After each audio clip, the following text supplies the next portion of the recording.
বাংলাদেশের প্রধান নির্বাচন commissioner CEC M Nasir Uddin বলেন, আগামী নির্বাচনে ছোট পরিসরে হলেও প্রবাসী বাংলাদেশি ভোটারদের জন্য ভোট দেওয়ার পদ্ধতি চালু করতে চায় নির্বাচন কমিশন ইসি।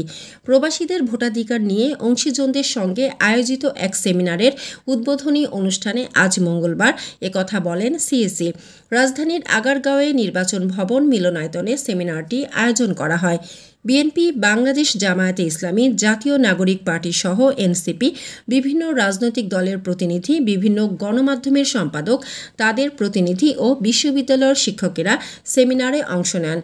এ সময় সিইসি এম নাসির উদ্দিন প্রবাসীদের ভোট দেওয়ার পদ্ধতি বাছাইয়ের জন্য রাজনৈতিক দলসহ সব অংশীজনের সমর্থন চান। তিনি বলেন, রাজনৈতিক দলগুলোর সমর্থন না পেলে ইসির সব উদ্যোগ বিফলে যাবে। প্রবাসীদের ভোট দেওয়ার সুযোগ প্রসঙ্গে সূচনা বক্তব্যে সিইসি এম নাসির উদ্দিন বলেন, আমরা পরবর্তী নির্বাচনে অন্তত শুরু করতে চাই। যাত্রা শুরু হোক। অনেক দেশ চালু করেছে, অনেক দেশ চালু করতে পারেনি। আমরা সীমিত পরিসরে চালু করতে চাই। এজন্য আপনাদের সমর্থন চাই। আশা করি সমর্থন পাব। এম নাসির উদ্দিন জানান, বিশিষ্ট নাগরিকদের মাধ্যমে ইসির কাজ জাতিকে অবহিত করা হবে। তিনি অংশগ্রহণকারীদের প্রতি এই সেমিনারে নিজেদের অবস্থান তুলে ধরার পাশাপাশি পরবর্তী সময় লিখিতভাবে মতামত দেওয়ার আহ্বান জানান।